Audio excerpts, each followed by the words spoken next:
Hello and welcome to class number 10 of the quick revision series for Prelims 2024 going to be held on the 16th of June. Thank you so much for all of you who have been watching all these classes. In order to get the PDF of these lectures, you can become a part of our Telegram channel. The link of this channel is in the description of this video. In this class, once again, we'll be discussing topics that were in the news from economy and a bit from agriculture as well. Let's begin without any further ado. We have already discussed 103 important articles. Now we'll go to 104th. Recently, IEA, that is International Energy Agency, released a report called Electricity 2024 that talks about the electricity scenario in India till 2026. Now, in these reports, they have a lot of facts, lot of numbers. From the prelims exam point of view, you don't have to remember the exact data. For example, the report says that coal will contribute about 68% of our electricity need by 2026. You don't have to remember that 68% data for prelims exam. What you have to remember is a trend. For example, it is saying that in 2023, coal contributed 74%. While by 2026, coal will contribute 68% of our electricity. Means the trend is decreasing. So if the UPSC statement says that in the next few years, the contribution of coal in our electricity production will decrease, that is a true statement.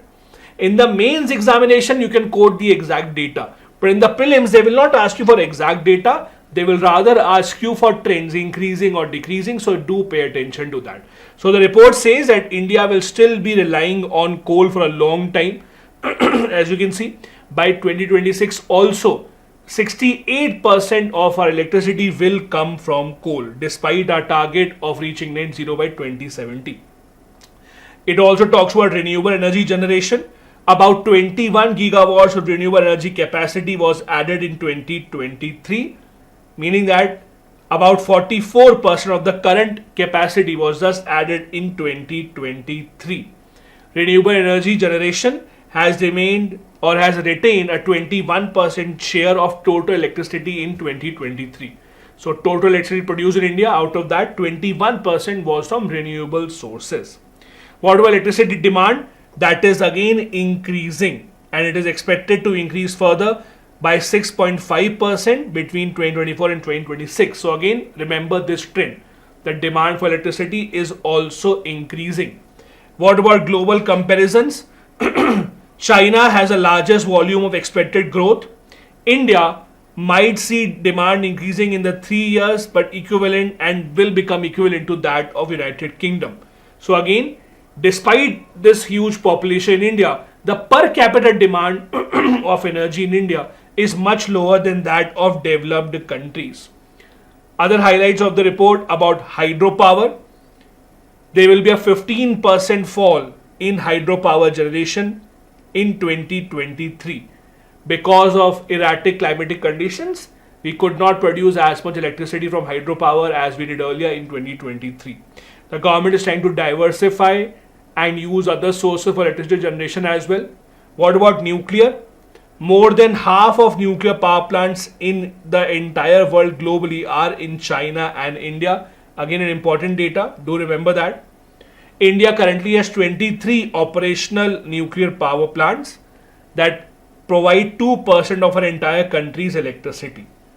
The report also says largest domestically built nuclear power plant is the one in Kakrapar. It commenced operations in June 2023 and reached its full capacity in August 2023. It is in Gujarat. So a lot of facts in this particular report. Do remember these both for the prelims and the mains examination point of view. Next, RBI categorized certain banks as domestically systematically important banks or DSIBs. What exactly do you mean by this? So there are certain banks as per RBI which are too big to fail. Basically, if they falter, it might have a huge impact on the entire economic system. Those banks are called the DSIBs. In 2023, which are the banks in this category in India? As per RBI, these banks are the ones that could significantly disrupt our financial system if there is any issue in the working of these banks. This DSIB framework first came up in 2014. Again, to give an idea that these are the banks that are critical for India's financial system. They are subject to an additional common equity tier 1 requirement. Only when they fulfill this requirement, which indicates their financial strength, does the RBI categorize them as DSIBs bank. Right now in India, they are SBI, ICICI and HDFC. These are the three banks that come into this category. DSIBs bank are allocated extra capital and their operations are protected by the RBI also to ensure there is financial stability. At the world level or the global level also, globally there are some banks that are recognized as GSIBs, that is Global Systematically Important Banks. Right now there are 30 such banks and no Indian bank is a part of it. Do remember that. That is a list prepared by Financial Stability Board from Switzerland. They prepare a list of 30 banks that are globally very important for the financial markets. No Indian bank is a part of that list. That list includes Bank of America, Bank of China, HSBC, Citibank, JP Morgan, Barclays, etc. What is the selection process with respect to India? Bank size is chosen and they have to contribute at least 2% of Indian GDP. Size of the bank should be at least 2% of our GDP. Other indicators like the financial stability are also used, and then the RBI brings out this list. These DSIBs are categorized into different buckets. Lower bucket are the ones that face a lower capital charge, while higher ones are the ones that face a higher capital charge from the RBI because they are the ones which are considered to be too crucial to falter. Next, a government scheme to focus on solar energy production and pushing the common consumer also to move towards solar energy. This is called Pradhan Mantri Suryodaya Yojana. The aim of this scheme is to install rooftop solar panels on 1 crore households in the entire country. So the idea is, on your household, if you have a rooftop, you can install solar panels.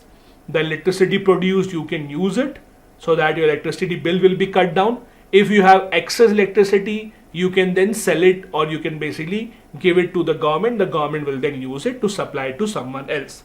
That is the idea. We have to reach the target of 40 gigawatts rooftop solar capacity. That is why the government is focusing on this. You will get benefits because again your electricity bill will be cut off. The DISCOM, that is a energy distribution companies, they will look into whether it is feasible to set up your solar top or solar rooftop projects or not. Once it is feasible, you will be given a go ahead. Now the interesting part is, earlier when the government came up with such schemes, the earlier idea was that the government will give the entire cost, 100% subsidized, but now it does not cover 100% subsidy. Now it only covers 60% of the cost. Do remember this. On the other hand, the households will be responsible for the remaining product. You can get loans, but that is a problematic part. See, installing a solar panel is not very cheap. It is expensive, significantly expensive for most of the middle class people. That is why you have not seen adoption of solar at such a large scale in India, despite so much potential. The initial cost is one of those factors that deters people from going ahead and installing these rooftop solar plants. So now that 40% has to be, the 40% cost rather has to be borne by the households, it remains to be seen whether people are excited about this or not. The aim is to provide 300 units of free electricity monthly with the use of this solar panel that will be set up at the rooftop. There are other schemes also that the government had focused on in the past with respect to rooftop solar systems. In 2014, rooftop solar program was launched. The target could not be achieved. By the end of 2023, rooftop solar energy generation was only 11 gigawatts. The aim again is to reach 40 gigawatts, and that is why the government is playing an important role here, trying to push people towards adoption of rooftop solar panels. What about the current scenario of India's solar energy capacity? Right now, India's total power installed capacity in terms of solar is about 73.31 gigawatts. Remember, 11 gigawatts is just a rooftop thing on the top of the roof. It does not count the fields, etc., where solar panels have been installed. Rooftop is about 11 gigawatts, as we discussed. In terms of total solar energy, Rajasthan produces the most in India, Gujarat being second. When it comes to rooftop solar, Gujarat is at the top. Please do remember this difference, don't be confused. Overall solar energy production, Rajasthan number 1, Gujarat number 2. Rooftop only, rooftop solar energy production, Gujarat is number 1, followed by Maharashtra. So do remember the difference between the two. Next important and interesting news is our first national highway, a part of it was built using steel slag road. What exactly is steel slag? So basically industries that produce steel, there is a lot of waste product that is generated while producing steel. That waste product is called steel slag. So that waste product is usually discarded while making of steel. That could be used to make roads, to give them much longer life, to give them much better stability, and that is what has been done here. So India's first national highway, a part of it, section in National Highway 66 Mumbai Goa, has been built by or using the steel slag road technology. It's a small section, but it is a good beginning. It is a section that is only about 1 kilometer, but it's about 4-lane steel slag road section. It is being done with a private sector player, that is JSW Steel, that is the Jindal Steel Works company. The technology has been developed by CSIR and Industrial Research Central Road Research Institute. This steel slag road is thinner as compared to usual roads. It is about 28% less thick as compared to conventional bituminous roads. It is expected to have a much better life and have much better stability. Before this, the BRO, that is a Border Road Organization, had already used this technology to build roads in Arunachal Pradesh. Again, remember, the reason why we are reading this is the first time it is being utilized in a national highway. It is not the first road in India to be built using steel slag. It is the first national highway, cross section of which is being built using this. Arunachal Pradesh already has a road with this technology being built by BRO. It is a method that uses steel slag, which is a waste generated during steel production, and it builds much more durable roads.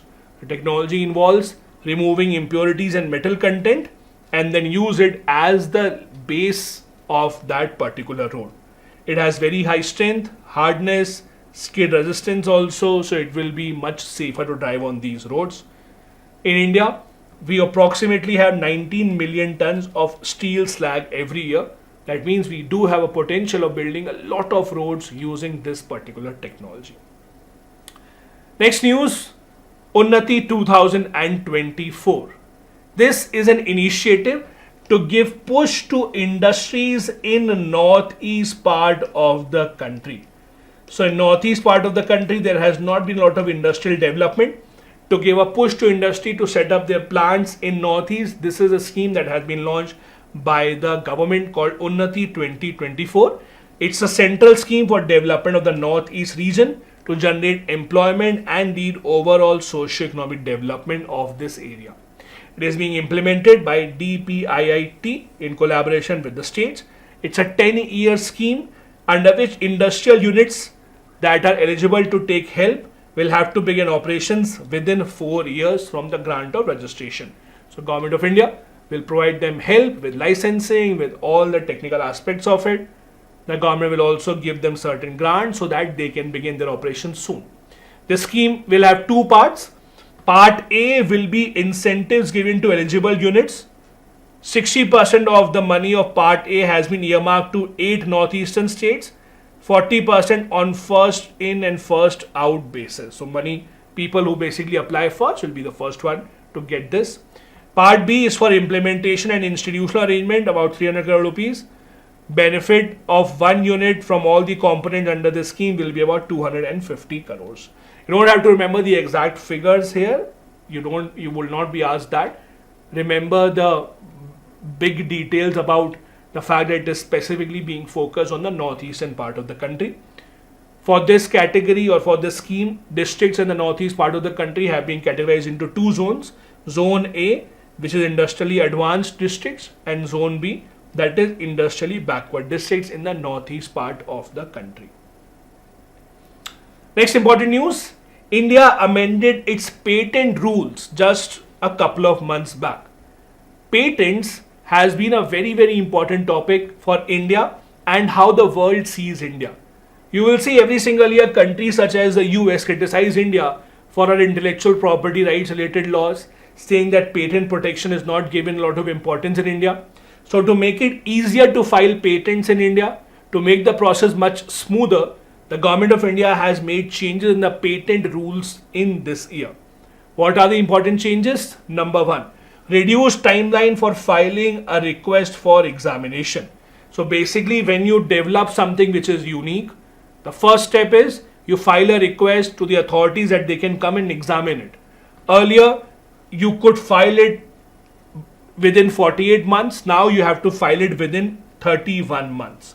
So within 31 months, you can file this so that the entire process of granting the patent is accelerated, because the more you delay it, the more are the chances that someone can copy it. So that is why it's better to accelerate the process.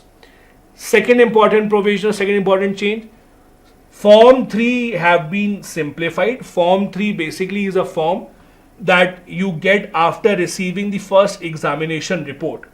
So basically when the examination happens, when the authorities will come and check whether what you invented is unique, that is called the first examination, and you will get a report after that, after which you have to submit a form for the patent which is called Form 3. That has become much simpler now. You also will get something called Certificate of Inventorship. So in India, you get a patent certificate, but the patent certificate does not carry the name of the inventor. Remember this.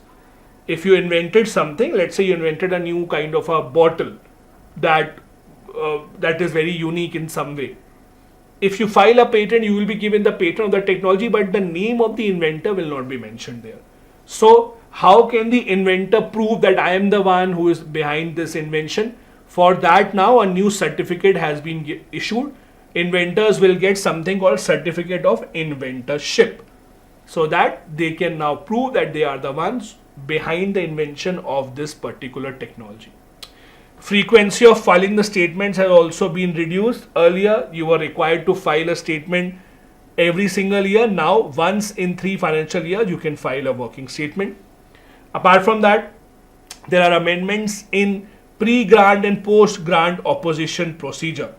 So basically, if someone has to, let's say, file a complaint, someone has to say that no, the patent has been granted incorrectly, I am the one who owns the patent, they can, or they have the option to file opposition. The time frame for submission of this particular recommendation have also been changed to make sure that the process becomes much smoother to file and to grant patents in India.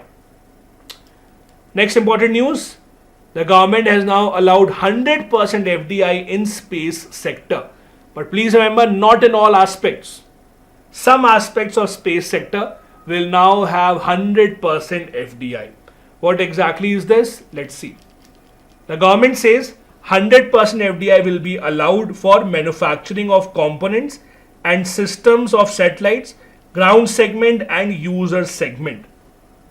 These are the areas in which 100% FDI is allowed.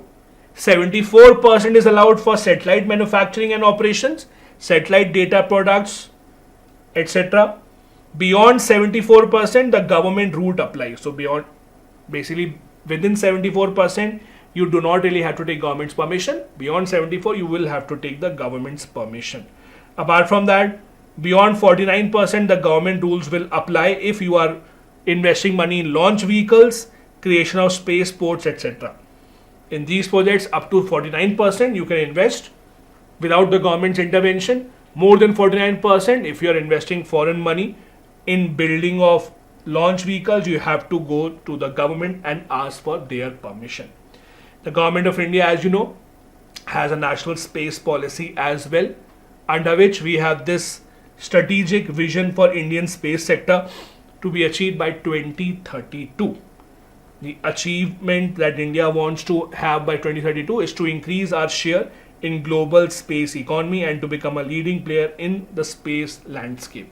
India anyways is one of the prominent players in the space landscape, but we want to increase it even further. We want to be known as a country which can send your projects to the space, even the high-end ones, the heavy satellites as well. Next news from agriculture part, Nano DAP. DAP stands for diammonium phosphate. Now you would know after urea, diammonium phosphate is the second largest used fertilizer in India. The problem is when it comes to DAP specifically, the government is not happy with the efficiency of it.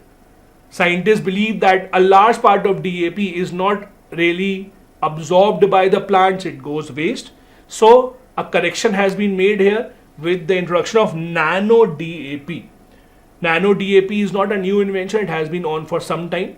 In the budget speech, the finance minister said that the use of Nano DAP will be expanded even further. It is a made in India innovation. The DAP, as I said, is the second most commonly used fertilizer in India after urea. It contains nitrogen and phosphorus, and it is manufactured by reacting ammonia with phosphoric acid. Also, it is very high in phosphorus. It stimulates root development, root establishment, without which the plants cannot grow to their normal size. It is highly soluble, so it dissolves quickly in the soil and releases the macronutrients. However, a lot of it just gets blown away or swept away with water, is not absorbed by plants, and that is where the innovation comes in. This innovation is done by IFFCO, that is Indian Farmers Fertilizer Cooperatives. They have invented something called the Nano DAP. Nano DAP contains 8% nitrogen and 16% phosphorus by volume. One of the most important points that you need to remember is, while usual DAP comes in granular form, so they are granules solid, Nano DAP is in the liquid form. That is an important difference between the two. Nano DAP is liquid in nature. This is why it has a larger surface area to volume and particle size is much lesser, allowing it to be absorbed quickly, allowing it to be much more effective and efficient. So that is the big difference between Nano DAP and the usual DAP. These are the other benefits: enhanced efficiency. Now, these pointers are important because the UPSC does ask these kind of questions. So the question can be, which of the following are the benefits of using Nano DAP? And they'll give you 5 or 6 pointers. You have to choose which is correct, which is not correct. Only 1, only 2, only 3, something like that. So these are the benefits. Better efficiency. Better assimilation means they're absorbed better, which leads to strengthening of the seed. Cost effective also, they are priced at 600 rupees for a half-liter bottle. It will also ensure government's subsidy burden comes down, because again, government gives a huge amount of subsidy on the fertilizers. Even if the farmers reduce the use of fertilizer even a fraction, it will lead to the government's pressure easing out on the fertilizer subsidy. Convenient as well. Bottles are easier to transport as compared to the 50 kg bags that we usually have for fertilizers, and it will achieve self-sufficiency because again, India being an agricultural country, we use a lot of fertilizers, and because it is being made in India by IFFCO, it does not need to be imported. Also, when Sri Lanka was going through its economic crisis and Sri Lanka had introduced organic farming, all of a sudden, it was IFFCO that supplied a lot of Nano DAP to Sri Lanka. So we have even exported it. It has given results in Sri Lanka and other countries as well. Another important news related to agriculture, there is a rice species that was a lot in the news. Jammu Kashmir's aromatic rice called Mushk Budji. If I am not pronouncing it right, and if you are from Jammu and Kashmir, my apologies. You would be able to tell better how to pronounce this, but I think the pronunciation will be something called Mushk Budji. This is a very different kind of a rice species because it has a very different aroma as compared to the usual rice. Government of India has been trying to expand its cultivation to about 5,000 hectares. There is a study that was also conducted to find out how do they have this unique aroma which is not found in other rice species. It was also in the news because recently this rice species was given the GI tag. It's cultivated mainly in Kashmir, known for rich aroma and distinct taste. It is grown in areas of Sagam, Panjgam, Sofshali, Anantnag district, etc. This rice is nearing extinction, which is not really a great sign, and that is why we are making efforts to increase its cultivation to up to 5,000 hectare. The government program for its revival started in 2007 but did not really give a lot of great results. As I said earlier, there was a unique study being done to see how they get their aromatic taste, which is distinct from other rice species. The last news for this lecture is the appointment of 16th Finance Commission. All of you would have read about the Finance Commission in Indian Polity and in economics also. As you know, it is a constitutional body that is appointed by the President of India once every 5 years or even earlier if he wants to. Their main responsibility is to suggest to the government about how much money from their tax collection kitty should be distributed to the states and which state should get how much of the money. Now, this Finance Commission report is not binding on the government, but usually the government does accept it and it is valid for the next 5 years. The current Finance Commission's chairman is the former vice chairman of Niti Aayog, that is Arvind Panagria. He has been appointed as the chairman of the 16th Finance Commission. As you know, Finance Commission is a 5-member body. Apart from the chairman, there are 4 other members appointed by the president. What do? They suggest to the government distribution of net proceeds between states and the union. Also, how on what principles will the grants be given to the state, how to enhance the Consolidated Fund of India, Consolidated Fund of the states, etc. Apart from that, one other provision that they have is President of India can give them any other topic on which they will give a detailed report.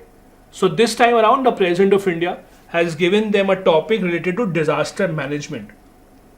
Like earlier Finance Commissions have been given topics such as water conservation. So they have suggested how to run programs of water conservation across the country.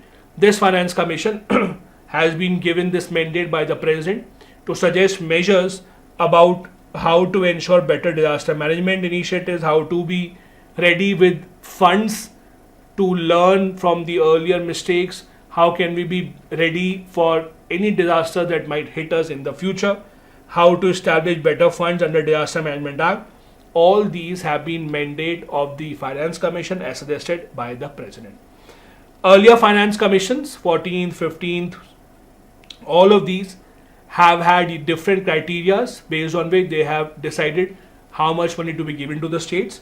See something interesting here, 15th Finance Commission. Basically, 15th Finance Commission was interesting in the sense that it gave 2 reports. First report that they gave was only for 1 year.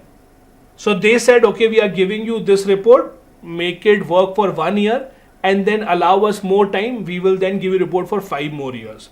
So 15th Finance Commission first gave a 1-year report and then they gave a report for 5 more years. So they basically disturbed the cycle.